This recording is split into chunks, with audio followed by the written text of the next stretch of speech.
Praise lord. దేవునికి స్తోత్రం కలుగును గాక. మనం ప్రార్థించుకుని వాక్య భాగంలో ప్రవేశిద్దాం. పరలోకమందున్న మా తండ్రి, ఉదయకాల సమయంలో ప్రభు మీ వాక్యం ధ్యానించుకుని ప్రభు చూపి నడిపించి సహాయం చేయండి, ఆశీర్వదించి దీవించి నడిపించండి ప్రభు.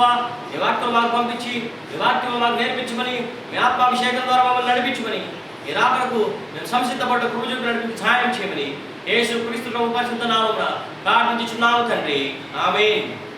పరిశుద్ధ గ్రంథం నుంచి మత్తయి సువార్త 12వ అధ్యాయము 39వ వచనం నుంచి 42వ వచనం వరకు చదువుకుందాం. వ్యభిచారులైన చెడ్డతనం వారు సూచక్రియ నడుచున్నారు. యోనా ప్రవక్త అయిన యోనాను గురించిన సూచక్రియే కానీ మరి ఏ సూచక్రియ వారికి అనుగ్రహింపబడదు. యోనా 3 రాత్రింబగళ్ళు తిమింగలం కడుపులో ఎలాగునేను, అలాగే మనిషి కుమారుడు 3 రాత్రింబగళ్ళు భూగర్భంలో ఉండను. నినివే వారు యోనా ప్రక్రియని వారు మనసు పొందిరి కనుక విమర్శ సమయంలో నినివే వారి ఇతరం వారితో నిలబడి వారి మీద నేరస్థాపన చేతులు. ఇదిగో యోనా కంటే గొప్పవాడు ఇక్కడ ఉన్నాడు. విమర్శ సమయంలో దక్షిణ దేశ ప్రాణి ఈ తరం వారితో నిలబడి వారి మీద నేరస్థాపన చేయును. ఆమె సొలొమోను జ్ఞానం వినుటకు భూమ్యాంతము నుండి వచ్చెను. ఇదిగో సొలొమోను కంటే గొప్పవాడు ఇక్కడ ఉన్నాడు. ప్రియమైనటువంటి సహోదరుడా సహోదరి, ఇక్కడ యేసు ప్రభు దగ్గరకు 38వ వచనం చూసినప్పుడు శాస్త్రులను పరిశీలనలు కొందరు బోధకుడా నీ వలన ఒక సూచక్రియ చూడగొరుచున్నామని ఆయనకు చెప్పగా ఆయన అన్నాడు, వ్యభిచారులైన చెడ్డతనం వారు సూచక్రియను అడుగుతున్నారు. యోనాను గురించిన సూచక్రియ కానీ మరి ఏ సూచక్రియ వారికి అనుగ్రహింపబడదు. యోనా 3 రాత్రింబగళ్ళు తిమింగలం కడుపులో ఎలా ఉన్న, అలాగే మనిషి కుమారుడు కూడా 3 రాత్రింబగళ్ళు భూగర్భంలో ఉండును. నినివే వారు యోనా ప్రక్రియను మారు మనసు పొందారు. ఆ విధంగా వారు మారు మనసు పొందడం వలన వారు ఈ తరం వారితో నిలబడి వారి మీద నేరస్థాపన చేస్తారు. విమర్శ సమయంలో దక్షిణ దేశపు రాణి కూడా ఈ తరం వారితో నిలబడి వారి మీద నేరస్థాపన చేయను. ఆమె సొలొమోను జ్ఞానం నుండి భూమ్యాంతం నుండి వచ్చిందని చెప్పి ప్రభు వాక్యం సెలవిస్తుంది. ప్రియ సహోదరుడా సహోదరి, ప్రభు అంటున్నాడు, వ్యభిచారులైన చెడ్డతనం వారు సూచక్రియలు నడుస్తున్నారు. ఈరోజు నీ జీవితంలో నా జీవితంలో యేసు క్రీస్తు ప్రభు ఒక అద్భుతమైన గొప్ప సూచక్రియలు మహత్కార్యములు జరిగించున్నాడు.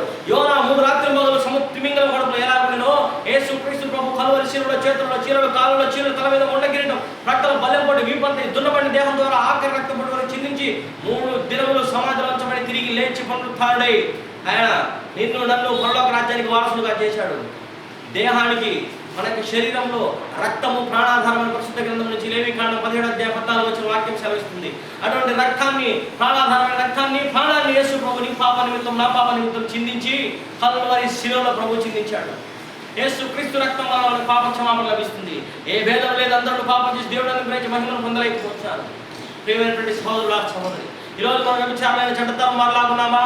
యేసు క్రీస్తు ప్రభువును తెలుసుకున్న నూతనమైన నవీనమైన రక్షణ పొందిన క్రీస్తు తరం వారిలాగున్నామా? ఈరోజు మనం పరీక్షించుకుందాం. సూచక్రియలు కావాల్సినటువంటి యూదులు సూచక్రియలను, గ్రీసు దేశస్థులు వారి యొక్క ఆలోచనలను, రకరకాల మనుషులు రకరకాల క్రియలలోనూ ఈరోజు ప్రపంచము తలమునకలైంది. ప్రపంచవ్యాప్తంగా అనేకమైనటువంటి ఆలోచనలు ఉన్నారు. ఒక్కొక్కరు వారి యొక్క ఆలోచన బట్టి ప్రవర్తిస్తున్నారు. నీవు నేను ఏ విధంగా ఉన్నావు? ఈ లోకం వైపు పరిగెత్తున్నామా? ఈ లోక ఆశల వైపు పరిగెత్తున్నామా? ప్రపంచమంతా ఇన్ఫర్మేషన్ టెక్నాలజీ, ఇంటర్నెట్ టెక్నాలజీతో నడుస్తున్న ఈ రోజుల్లో నీవు నేను ఏ టెక్నాలజీతో నడుస్తున్నావు? యేసు రక్తాన్ని తెలుసుకోకపోతే ఈ లోకంలో ఎంత తెలుసుకున్నా కానీ ప్రయోజనం లేదు. యేసు రక్తంలో కడగబడకపోతే ఈ లోకంలో ఎన్ని సంవత్సరాలు జీవించినా ప్రయోజనం లేదు. యేసు క్రీస్తు ప్రభువును నువ్వు తెలుసుకోకపోతే, యేసు క్రీస్తు ప్రభువుని నీ జీవితంలోకి ఆహ్వానించకపోతే నీ జీవితంలో మానవతా విలువలు ఉండనే ఉండవు. నీ జీవితంలో ప్రేమ ఉండాలి, నీ జీవితంలో సంతోషం ఉండాలి, నీ జీవితంలో సమాధానం ఉండాలి, నీ జీవితంలో దీర్ఘశాంతం ఉండాలి, నీ జీవితంలో దయాళుత్వం ఉండాలి, నీ జీవితంలో మంచితనం ఉండాలి, నీ జీవితంలో సాత్వికం ఉండాలి, నీ జీవితంలో ఆశా నిగ్రహం ఉండాలంటే యేసు క్రీస్తు ప్రభు నీ జీవితంలో ఉండాలి. సహోదరుడా సహోదరి, యేసు క్రీస్తు ప్రభు నీ జీవితంలో ఉంటే నీ జీవితంలో పరివర్తన ఉంటుంది. యేసు క్రీస్తు ప్రభు నీ జీవితంలో ఉంటే నీ జీవితంలో మానవతా విలువలు నిండి ఉంటాయి. యేసు క్రీస్తు ప్రభు ఈ యొక్క లోకంలో మానవత్వాన్ని స్థాపించడానికి, ప్రేమను స్థాపించడానికి యేసు క్రీస్తు ప్రభు లోకానికి వచ్చాడు. కలువరి శిలువలో యేసు క్రీస్తు ప్రభు సమస్త మానవాళికి తన యొక్క ప్రేమను వెల్లడపరిచాడు. ఈ భూలోకంలో ఉన్న సమస్త మనుషులందరికీ కూడా యేసు క్రీస్తు ప్రభు తన యొక్క ప్రేమను వెల్లడపరిచాడు. ఆ ప్రేమ ఏంటంటే దేవుడు లోకం ఎంతో ప్రేమించెను కాగా తన ద్వితీయ కుమారుడిగా పుట్టిన వానియందు విశ్వాసం నుంచి ప్రతి వాడును నశింపక నిత్య జీవం పొందినట్లు ఆయన అనుగ్రహించెను. ప్రియమైన సహోదరుడా సహోదరి, యేసు క్రీస్తు ప్రభు నీ పాప నిమిత్తం నా పాప నిమిత్తమే కలువరి శిలువలో రక్తం చిందించాడు. అంతేగాని ఆయన యొక్క సొంత కార్యం జరిగించుకోవడానికి కాదు. ఆయన యొక్క సొంత ఎజెండా ఏది లేదు. యేసు క్రీస్తు ప్రభు ఆయన యొక్క కార్యము, ఆయన యొక్క తండ్రి యొక్క చిత్తం ఏంటంటే నిన్ను నన్ను పాపం నుంచి శాపం నుంచి విడిపించడమే తండ్రి యొక్క చిత్తం. ప్రియ సహోదరుడా సహోదరి, ఈ దినము రక్షణ దినము, ఇది అనుకూలమైన సమయము. నీవు కూడా అనేక మంది లాగా సూచక్రియలు, మహత్కార్యములు, గొప్ప గొప్ప సంఘటనల కోసం ఎదురు చూస్తూ ఆ విధమైనటువంటి ఆశ్చర్యకార్యములు చేసే దేవుడు, అద్భుత కార్యములు చేసే దేవుడు యేసు ప్రభు ఆశ్చర్యకార్యములు చేయగలడు, అద్భుత కార్యములు చేయగలడు. వాటన్నిటికంటే మొట్టమొదటిది, ప్రాముఖ్యమైనది, నీ జీవితానికి అవసరమైనది రక్షణ కార్యము. కల్వరి శిలువలో ప్రభు చిందించిన రక్తధారల ద్వారా నీకు రక్షణ కలుగుతుంది. కల్వరి శిలువలో యేసు ప్రభు చిందించిన రక్తధారల ద్వారా నీకు పాప క్షమాపణ లభిస్తుంది. కల్వరి శిలువలో యేసు ప్రభు చిందించిన రక్తధారల ద్వారా నీ వ్యాధుల నుంచి, బాధల నుంచి నువ్వు విడుదల పొందుతావు. మన అతిక్రమ క్రియలను బట్టి ఆయన గాయపరచబడ్డాడు, మన దోషములను బట్టి ఆయన నలుగొట్టబడ్డాడు, మన సమాధానార్థమైన శిక్ష ఆయన మీద మోపబడింది. ఆయనకు స్వరూపం లేదు, సొగస్సు లేదు, ఆయన మాంసపు ముద్దగా మారాడు. నీ కోసం, నా కోసం కల్వరి శిలువలో. ప్రియ సహోదరుడా సహోదరి, ఇదే రక్షణ దినం, ఇదే అనుకూలమైన సమయం. ఈ దినాలను వృధాగా పోనీయొద్దు. యేసుక్రీస్తు ప్రభు ప్రేమను తెలుసుకో. యేసుక్రీస్తు ప్రభు ఎందుకు వచ్చాడు ఈ లోకానికి అంటే పాపులమైన మనల్ని రక్షించడానికి క్రీస్తు యేసు లోకంలోకి వచ్చాడు. యేసుక్రీస్తు ప్రభు మనల్ని రక్షించడానికి ఈ లోకానికి వచ్చాడు. నశించిన దాన్ని వెతికి రక్షించడానికి వచ్చాడు. విమోచన కలిగిన తన ప్రాణం ఇచ్చడానికి వచ్చాడు. సహోదరుడా సహోదరి, అన్నా చెల్లి, అక్క తమ్ముడు, నీవు కూడా సూచక్రియలు చూడాలనుకుంటున్నావా? యోనా 3 రాత్రి మొగలు తిమింగలం కడుపులో ఎలా ఉన్నాడో యేసుక్రీస్తు ప్రభు కూడా ఈరోజు నీ పాప నిమిత్తం, నా పాప నిమిత్తము, సర్వ మానవాళి పాప నిమిత్తము 3 రాత్రి మొగలు భూగర్భంలో ఉండి కల్వరి శిలువలో చేతుల చీరలు, కాళ్ళలో చీరలు, కల మీద ముండ కిరీటము, రక్తల బల్లెం పోటు, వీపు నాగర్చాలడుతున్నటువంటి దేహం ద్వారా ఆఖరి రక్తం పొడి వరకు చిందించి ఆయన భూగర్భం నుంచి లేచి పునరుత్థానం అయిపోయించాడు. యేసు ప్రభు అంటాడు, లాజరును లేపే ముందు సమాధిలో నుంచి, పునరుత్థానంలో జీవమును నేనే, ఆయన విశ్వాసించేవాడు చనిపోయిన బ్రతుకును, బ్రతికి ఆయన విశ్వాసించేవాడు ఎన్నటికీ చనిపోడు అని ప్రభు వాక్యం సెలవిస్తుంది. సహోదరుడా సహోదరి, అన్నా చెల్లి, అక్క తమ్ముడు, యేసు ప్రభువును తెలుసుకున్నావా? నీ జీవితంలో యేసు ప్రభువును ఎరిగి ఉంటే నీవు జీవాహారం కలిగి ఉంటావు. నీ జీవితంలో యేసు ప్రభువును కలిగి ఉంటే జీవజలమును కలిగి ఉంటావు. నీ జీవితంలో యేసు ప్రభువును కలిగి ఉంటే జీవము కలిగి ఉంటావు.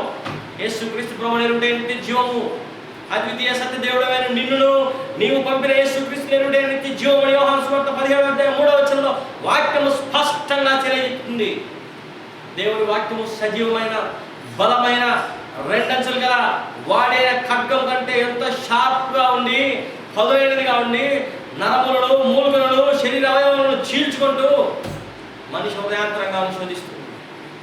దేవుడు మన యొక్క ప్రవర్తన ప్రతిఫలం ఇవ్వడానికి మన హృదయాంతరంగాన్ని పరిశీలించినప్పుడు నీ హృదయంలో యేసు ప్రభు లేకపోతే నీవు యుగ యుగములో నరకాగ్నిలో కాల్చబడతావు. కాబట్టి ఇప్పుడే యేసు ప్రభు నీ హృదయంలోనికి ఆహ్వానించు. యేసు ప్రభు నా హృదయంలోనికి రా, యేసు ప్రభు నా హృదయంలోనికి రా, యేసు ప్రభు నన్ను రక్షించు, యేసు ప్రభు నాకు నీ రక్తంతో కడుగు.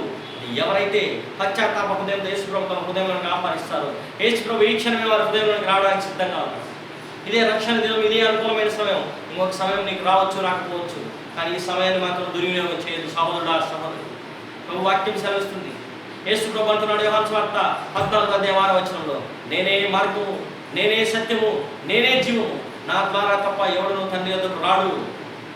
ప్రియ సహోదరుడా సహోదరు, ప్రకటన గ్రంథం 3:20 ప్రభు వాక్యం సెలవిస్తుంది. నేను ద్వారం వద్ద నిలబడి తలుపు తట్టుచున్నాను, నేను ద్వారం వద్ద నిలబడి తలుపు తట్టుచున్నాను. ఎవడైనా నా స్వరం మీరు తలుపు తీసినా నేను లోపలికి వచ్చి వాడితో, నేను నాతో వాడు కూడా కలిసి భోజనం చేస్తాము. జీవాహారం నేనే, పరలోకం నుంచి దిగి వచ్చిన ఆహారం నేనే. ప్రభు సెలవిచ్చున్నాను. రక్షణ దినం సహోదరుడు, యేసుక్రీస్తు ప్రభు నీ పాప నిమిత్తం, నా పాప నిమిత్తం కల్వరి శిలువలో రక్తం చిందించాడు. నీ కోసం, నా కోసం ప్రభు శిలువలో బలియాగం అయ్యాడు. ప్రభు రాకడ సమీపంగా ఉంది. రాజ్యం మీదకి రాజ్యములు, భూకంపములు, కరువులు, దేశం మీదకి దేశములు, జనం మీదకి జనములు, ప్రతి దగ్గర యుద్ధములు, పోరాటాలు జరుగుతున్నాయి. విమానాలు కూలిపోతున్నాయి, ప్రమాదాలు సంభవిస్తున్నాయి. ఇవన్నీ కూడా దేవుని రాకడకు సూచనలు. సువార్త ప్రపంచమంతా ప్రకటింపబడుతుంది. ఇంకా ఆలస్యం లేదు. ఇదిగో నేను దొంగవలే వచ్చున్నానని, నేను వచ్చేటప్పుడు మన దిశలను జాగ్రత్తగా కవర్ చేసుకోవాలి. ఆ దిగంబరుడుగా ఉండకూడదు అని ఒక వాక్యం సెలవిస్తుంది. ఈరోజు నువ్వు నీ పాపమైన దిగంబరత్వంతో ఉంటే రక్షణ అనే వస్త్రంతో అలంకరించి యేసు క్రీస్తు ప్రభు తన రక్తంతో నిన్ను కడిగి పవిత్రపరిచి రక్షణ అనే వస్త్రం నీకు దయచేస్తాడు. ఎవడైతే కొత్తగా జన్మిస్తాడో వాడు దేవుని రాజ్యంలో ప్రవేశిస్తాడు. ఎవడైతే క్రీస్తునందు ఉంటాడో వాడు నూతన సృష్టి, పాతవి గతించేదిగో సమస్తం కొత్త ఆయన ప్రభు వాక్యం సెలవిస్తుంది. యేసు రక్తం ప్రతి పాపాలను మనం పవిత్రులుగా చేస్తుందని ప్రియమైన దేవుని బిడ్డలారా వాక్యం సెలవుస్తుంది. ఈ శిలువను గురించిన వార్త నశించే వారికి వెరిగితనం కానీ రక్షింపబడుతున్న నీకు దేవుని శక్తి కనుక యేసు క్రీస్తు ప్రభుని ఈ క్షణంలో హృదయంలోకి ఆహ్వానించు. యేసయ్యా నా హృదయంలోనికి రా, నేను పాపిని, దుర్మార్గుడను, అసహ్యుడను, క్రూరుడను, నీ రక్తంతో కడిగి పవిత్రపరచని ఎవరైతే యేసు ప్రభుని అడుగుతారో, ఎవరైతే యేసు ప్రభుని కోరుకుంటారో, రక్షణ కోరుకున్న వారికి నేను రక్షణ కలుగు చేస్తాను అని ప్రభు సెలవించిన వాగ్దానం నేను నెరవేర్చడానికి సమర్థుడు కనుక యేసు ప్రభు ఈ క్షణంలో హృదయంలో ప్రవేశించిన రక్తంతో నేను కడిగి పవిత్రపరిచి కీర్తన గ్రంథం 103:12 వాక్యం సెలవించింది. ఇదిగా పడమటికి తూర్పు ఎంత దూరం అంత దూరం ఆయన పాపం ఎత్తివేసి నీ యొక్క అతిక్రమం ఎంత దూరపరిచి నీకు రక్షణ దయచేయగలదు. యేసు క్రీస్తు ప్రభువు ఉన్న వాటిని లేని వాటిగా, లేని వాటిని ఉన్నట్టుగా చేయగలదు. నీ జీవితంలో నువ్వు పోగొట్టుకున్న దాన్ని తిరిగి అందించగలదు. అప్పులు, కష్టములు, నష్టములు, వ్యాధులు, బాధలు, ఇరుకులు, ఇబ్బందులు, అన్ని రకముల సమస్య నుంచి యేసు ప్రభు నిన్ను విడిపించగలడు. సహోదరుడా, ఇదే రక్షణ దినము, ఇదే అనుకూలమైన సమయము. యేసు ప్రభుని సొంత రక్షణగా అంగీకరించు. యేసు ప్రభుని జీవితంలోకి ఆహ్వానించు. యేసయ్యా నా జీవితంలోనికి రా, నీవు లేని జీవితం వ్యర్థము, నీవు నీ రక్తంతో కడుగు ప్రభువా అని ఎవరైతే పిలుస్తారో, ఎవరైతే స్వచ్ఛందంగా యేసు ప్రభు తమ హృదయంలోనికి ఆహ్వానిస్తారో, పశ్చాత్తాప హృదయంతో ఆహ్వానిస్తారో, వాళ్ళందరి హృదయాలు యేసు ప్రభు ప్రవేశించి వారికి తన రక్తంతో కడిగి పవిత్రపరుస్తాడు. నీవు ఇంకా సూచక్రియలు చూడాలనుకుంటావా, ఇంకా మహత్కార్యాలు చూడాలనుకుంటావా, ఈ రోజే నీ జీవితంలో యేసు ప్రభు సూచక్రియ జరిగిస్తాడు. నూతన క్రియలు చేయబోతున్నాడు. సహోదరుడా, సహోదరి, యేసు ప్రభు నీ హృదయంలోకి ఆహ్వానించు. నీ అప్పులు తీరిపోతాయి, నీ జీవితం మారిపోతుంది, నీ కష్టాలు పోతాయి, నష్టాలు పోతాయి, వ్యాధులు పోతాయి, బాధలు పోతాయి, ఆనందము, సంతోషం నీ జీవితంలోకి వస్తుంది. ప్రతి వ్యాధిని స్వస్థపరచగలడు. ఆయన పొందిన దెబ్బల ద్వారా మనకు స్వస్థత కలుగుతుందని యెషయా గ్రంథం 53 వాక్య భాగం సెలవిస్తుంది. నమ్మి విశ్వసించు యేసు ప్రభును సంపూర్ణంగా విశ్వసించినట్లయితే నీవు నూతన సృష్టి, నీవు నీ కుటుంబం రక్షింపబడుతుంది. ఎవరైతే యేసులో విశ్వాసం ఉంచుతారో వారి కుటుంబం రక్షింపబడుతుంది. వారు ఆశీర్వదింపబడి దీవింపబడతారు. దేవుడి వాక్యం దీవించును గాక. ప్రార్థించుకున్నాం.